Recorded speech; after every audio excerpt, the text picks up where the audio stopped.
That's good, guys. Just gonna try and run through some quick tips for all of you guys to abuse cannon this patch, which is probably the best weapon in the game. So the change that they made in the last patch, which is why cannon is so strong right now, is they made it so that sidelight has 0 variable force. So when you have 0 variable force, no matter how damaged you are, you'll always get sent the exact same spot when you're hit by the move. So because of that, sidelight into Sair and sidelight into Dare are both unavoidable if you don't have a dodge. Previously, the problem with cannon was when you hit sidelight, you wouldn't be able to follow up. But now, no matter when you get it, you always get a super insane follow-up. So even just like a downlight Dare, sidelight Sair is just like death from anywhere in like mid ranges of HP. And another thing about this is like a lot of old, like in this Zero to Death string, for example, that sidelight used to not be able to convert into anything. But now it does because it has 0 variable force. So that's the most important thing that you need to learn how to incorporate and how to abuse effectively in order to get the most out of cannon this patch. Another quick tip I have for you guys regarding cannon sidelight is there's a lot of moves that you can string into cannon sidelight with. For example, Sair sidelight is very effective because you can reset it into another Sair. At low HP, Enlight chase dodge down forward sidelight works.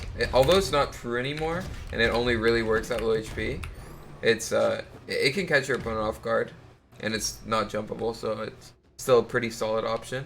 And also something that I haven't really seen being used much yet, despite its power, is if you hit a D-light, like very stacked, we could call it, like this, you can actually D-light into a chase dodge reverse sidelight, and that can true combo into Enlight. So if I turn on stun here,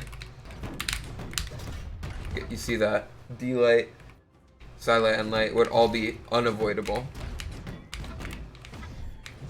And yeah, this is just cannon for you. Another tip I have for you guys is using Sair as movement back to the stage. A lot of weapons, when you're sent really far, can't really make it back, but the combination of Sair and Nair, obviously Nair slows your momentum a bit, so if you Sair Nair, you get stalled and you can come back from farther. It's just almost always safer to be using Sair to return if your opponent is challenging you. Obviously Sair can get hit and interrupted by like a weapon throw or like a ground pound from above, but if your opponent is challenging you horizontally, using Sair to get back to stage is a super good tool to have. So this is really what I think you're gonna benefit the most from being able to weave into your gameplay. We already talked about Sair as like a movement tool, but really where Sair is insane is as an attack. It true combos into recovery and like most HP.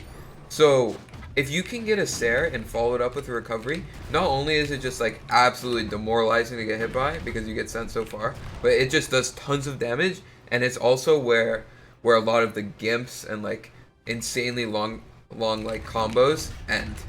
So if you can get like a spot dodge out of your opponent and catch it, you can just instantly kill them. And it's just cannon ridiculous.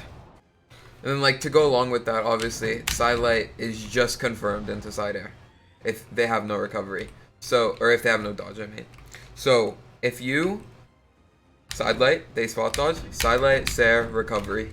It's just like super simple stuff like that. Does so much damage and just gets you so much stage control as well because you move so much with your attacks that it's just ridiculous. The only other thing that I would say is like really important to maximize cannon, at least for the most part, is don't forget about Dare. Dare is a very good on-stage tool, and it's also very good as an edge guard. It hits like really high, like surprisingly high.